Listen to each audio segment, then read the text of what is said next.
What's up, everybody? Welcome to The Sweat. We are halfway through the week. I am your host, Jesse Cofield. We have a 9-game MLB main slate today. Here to make sense of it, DraftKings contributors Garion Thorne, Ducey, and RotoWire's Erik Halterman. All right, let's talk about your favorite plays in a couple different price ranges here, guys. So how about a stud pitcher at 8K plus or up? Now, the most expensive guy is Tyler Glasnow at 10.5.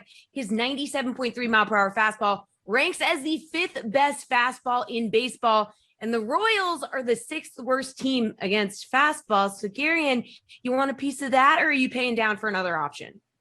I think I will end up having a piece of Glasnow, but I think the decision really comes down to Glasnow versus Bauer because there's not a lot of high upside pitchers above $8,000 on this slate. Like, if you're getting into a territory where you're using Marcus Stroman for more than $9,000, that's not really somewhere you want to be, even in a good matchup against the Rockies on the road. So I think you have to choose between Glasnow and Bauer, and I think more people are going to choose Glasnow.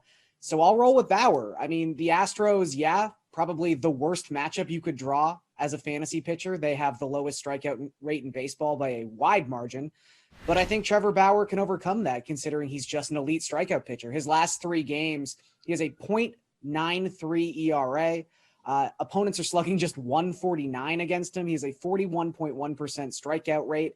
And this is a low price for Trevor Bauer. He's $10,200.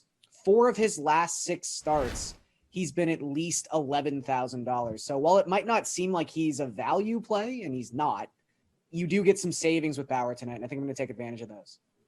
All right, Kenny, who is an expensive pitcher you're liking? Yeah, Garion kind of took the wind out of my sails because, look, I think that Marcus Stroman stinks. I don't think he's that good of a pitcher, but it's hard to argue against him in this spot. And, I mean, there's also the fact that he just hasn't had many bad starts this year. Against Colorado last time out, he went to Coors Field, pitched for 8 innings, allowed just a run, and struck out 5.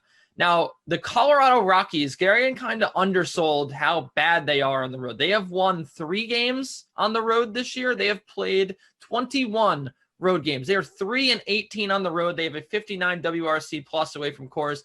Now, it's no surprise the Rockies are always bad away from Coors, but this is like particularly bad. This is especially bad. This is like one of the worst performances on the road, even for the Rockies standards you could find. They just cannot hit the baseball. And as bad as this Mets lineup is, I do think they win this game. Marcus Stroman coming off an 8 strikeout game against Miami. I think that he's a great pivot tonight. If you don't want to pay up for Glasnow and Bauer, or if you maybe just want to spend all your money on pitching, pair him with Tyler Glasnow and dominate. I do think that Marcus Stroman's a pretty good source here of 20 plus fantasy points. And for that reason, I'm going to have to recommend him on a pretty weak pitching slate. Erik, where are you going? Yeah, I think I just have to reiterate how kind of unique of a set of pitchers this is. I really am not liking many of the cheap ones. They're cheap for a reason. If we look in that 8,000 plus tier, I just don't know why you'd go with anybody but Glasnow or Bauer. If you're paying up that much, I mean, just look at the average points per game between those two and the rest. You're talking 8 to 10 extra points for just $1,000 extra dollars. If you look in the hitters, you're getting, a point or 2 per game for that kind of price. So I don't see any reason, if you're going expensive, to go with anyone but Glasnow and Bauer. I'm with Garion, and then I think I might actually lean slightly towards Bauer, despite the matchup being way harder. Glasnow's coming off one of his weaker starts. He does have a way easier matchup, though, so I think it's totally justified to use him. But Bauer has had, 3 more points per game and is a tiny bit cheaper. So I think these 2 guys are basically matchup proof, too, given how good they are. So definitely one of them, slightly into Bauer for me. All right, Kenny, what about a stud hitter? You get Xander Bogaerts for $5,700. Yeah, I'm going to maybe cheat a little bit and go to 4,900. It's basically 5,000, right? I really like Kyle Schwarber tonight. I think that people are they've simply forgotten about Kyle Schwarber now that he had his streak of 12 plus fantasy points in 4 straight games snapped last night at the hands of Tyler Mahle, who, I can't figure out if he's good or not. I think he's good. I think that that's like a respectable thing to have happen to you, is Tyler Mahle snapped that streak. But the real thing here is that Jeff Hoffman is very bad, Jesse. He has a 4.31 ERA. He left Coors Field just to treat every ballpark that he pitches at now like Coors Field. And again, with the recency bias, he's coming off good starts against Colorado and Milwaukee. We already told you how bad Colorado's offense is. Milwaukee is not too far behind them in terms of lack of offensive production. So I'm not buying into Jeff Hoffman magically being better. I think that the Washington Nationals here score a bunch of runs. And when you look at how hot Kyle Schwarber's been at the dish, 6 hits in his last 5 games, including 2 dingers and 2 doubles, 4 RBIs over that span. It's hard to find a better positioned hitter hitting in the middle of a lineup that's going to score a lot of runs than Kyle Schwarber tonight against Jeff Hoffman. All right, Erik, a pricey bat that is over $5K. Yeah, I know how to follow rules. I'm going to go with Jesse Winker up at 5,800. I think I said maybe not Jesse Winker on Friday, and he proceeded to hit 3 homers. So never doing that again. I think this guy could not be more for real. He had seasons in the past where he hit for contact, seasons in the past where he hit for power. He's doing it both now better than anybody, or almost anybody. Among qualified hitters, he's 3rd in WRC plus. And again, but that combination of power and contact, 14th in the league in hard hit rate at 52.4%. The guys above him, only 2, Manny Machado and Ronald Acuna, have a lower strikeout rate than his 20.1%. Nelson Cruz is exactly tied with him there. So elite company in what he's doing at the plate. And he'll get the platoon advantage against Joe Ross, who very much back-end starter, nobody we have to be scared of at all. Strikes out below average, number of guys walks above average. So perfectly happy to use Winker here and pretty much every day these days. Garion, what do you think? Yeah, I had a premonition that Erik and I would have the same guy in this category. We tend to line up on these things. Yeah, Jesse Winker, it's just a really, really good play if you can afford him. As Erik mentioned, this seems like it's a slate that sets up where you're going to have to use one of the 2 expensive pitchers. So maybe you can't afford someone like this unless you're trying your luck with like an Alek Manoah at a super cheap price. But there's ways to make it work. And Winker is so good right now, you really want to try and make it work. He's got a 452 WOBA. That is the 3rd highest mark in baseball among players with 150 plate appearances.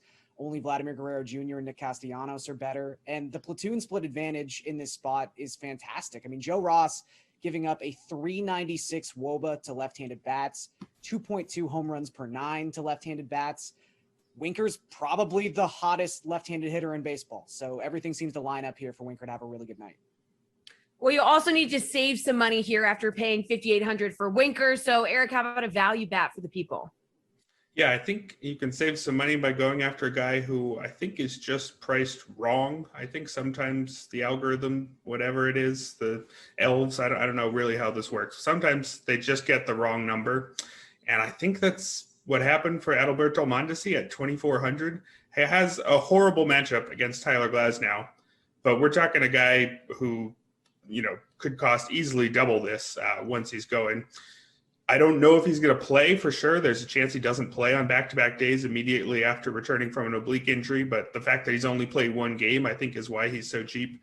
I'm not even really an Adalberto Mondesi guy. I'm very scared of how weak his bat is for long stretches at a time, but he always gets his steals. And again, with the talent he has, once he's going, it's easily a 4,000 plus player. So I think take the massive savings, even if that matchup is terrible. All right, Garion, where are you looking to save some money after paying $5,800 for Winker? Well, you tried to get us to bite on Xander, and I do love Xander in this spot, but obviously Xander's not a value play. JD Martinez isn't a value play either, and that's the problem with the Red Sox lineup is you kind of have to take an L if you want to get some value here. So Bobby Dahlbeck has a ton of flaws. He is someone with many holes in his swing. He's probably going to hit 8th tonight if he's in the lineup for the Red Sox. Generally speaking, those are not things or traits you want to be hunting in DFS. However, at $2,800 in a GPP, I'm willing to say, hey, I will eat this 0 for the chance of 14 points. Because if Dahlbeck makes contact, he's probably going to hit a home run. He's got a 177 WRC plus against left-handed pitching so far this season. He's just been really good. 348 ISO within the split as well. And Drew Smyly probably shouldn't be starting games for the Braves anymore. He's got a 6.36 FIP. He's giving up 2.7 home runs per 9. It's been really rough, and I just don't see how he survives a start in Fenway Park. All right, Kenny, come on. We need some value. I'm going to give you the value here. It is maybe not a sexy name, Brandon Drury, $2,400. I can't believe I just said that. But look, man, this guy's on a 3-game hitting streak. He's now found himself hitting third in a major league lineup after he wasn't in the league like 4 games ago. He's hitting third for the depleted Mets. And this is a really good matchup against German Marquez, who walks a bunch of guys. His, like a lot of the guys we mentioned in this segment, probably doesn't deserve to be pitching in the major leagues much longer. A 4.82 ERA. I just feel like he's never going to figure it out. He's always a blow-up risk. And I do think that the Mets have enough bats in this lineup to get to him. And Brandon Drury here, you can't deny that he's been seeing the ball well so far at the big league level with the Mets. He has a home run and, again, a hit in every game. And I also like the fact that you probably get a walk or 2 here for Brandon Drury, just given the fact that Marquez can't locate with his pitches. So I think that $2,400 out of all the guys down here at this price range, Drury, I mean, where else are you going to find a guy hitting third against a pretty bad pitcher at this price? So yeah, I like him. I mean, who knew? Mega value from Kenny today. All right, let's take this party over to the DK Sportsbook. You guys, what's your favorite MLB bet for tonight, Garion? I'm going to stick with the Red Sox. I think they're a little underpriced on the money line, just -121. I understand it. The Braves have won 4 straight games. They've got the highest isolated power of any team in baseball in May. They're a good team. But when you look at this pitching matchup, it's, again, Drew Smyly, who has done nothing but struggle so far this season, against Nick Pivetta. And I think we're all waiting for the other shoe to drop with Nick Pivetta. However, all of his ERA indicators say that he's been pitching perfectly fine this season. He's got a 3.59 ERA and a 3.44 FIP. His expected ERA is hovering around that same mark. So he's been fine. And I think he's going to continue to be fine. He's only walked 7 guys in his last 4 starts, which for Nick Pivetta is amazing. So I just look at this and say the Red Sox have won 7 of their last 9 games against a left-handed starter. The 2 losses were due mainly to a Shohei Ohtani walk-off home run and Hyunjin Ryu being really good. So generally speaking, they're in a really good spot against the lefty. And if it's not going to be much on the money line at home, I'm just going to take advantage of that. Kenny, your favorite MLB bet? Yeah, I'm with Gary in here. Look, I think that it's weird that Nick Pivetta finally has figured out how to pitch, but we've seen stranger things. Kyle Gibson just figured out how to pitch. How long has he been in the league? 12 years, and Kyle Gibson finally figured it all out. Yeah, maybe Nick Pivetta's figuring it out here. And the Red Sox, they do mash lefties. They're top 10 against left-handed pitchers. Drew Smyly, 5.11 ERA, not very good. And I'll throw in another thing about the Braves, which I'm really kind of worried about, and that's Marcell Ozuna now is expected to go on the shelf. He dislocated his finger last night and he's going back to Atlanta. He's definitely going to be out for this game. So there's going to be a little bit of a big bat there missing in the lineup because Ozuna had been on fire. You've got a bad pitcher on the mound, and he also is left-handed, which favors the Red Sox. Yeah, I think that especially here at home, the Red Sox should be a little bit heavier of a favorite, and I would get this now before they go out to -150 prior to first pitch. So I do love the Red Sox tonight as well. Talk to me, Erik.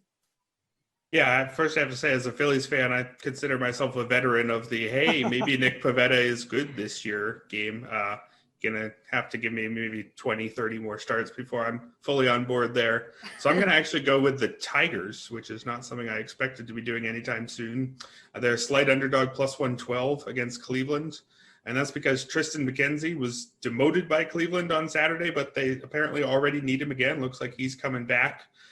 Injuries hitting that rotation, including Zach Plesac breaking his thumb while taking his shirt off too aggressively. I don't know what happens in major league locker rooms, but it's apparently not what I expected. Competitive stripping or something to pass the time. Not really sure. But McKenzie, there's a reason they demoted him. He still strikes people out, over 30% strikeout rate this year, but the worst walk rate and ground ball rate among all pitchers who threw at least 30 innings. So many free passes, so many fly balls. Even the Tigers can do something with that. On the opposite side, Jose Arena, incredibly boring, but at least he's not walking more than 1 out of every 5 batters. And I think incredibly boring beats what McKenzie's been this year.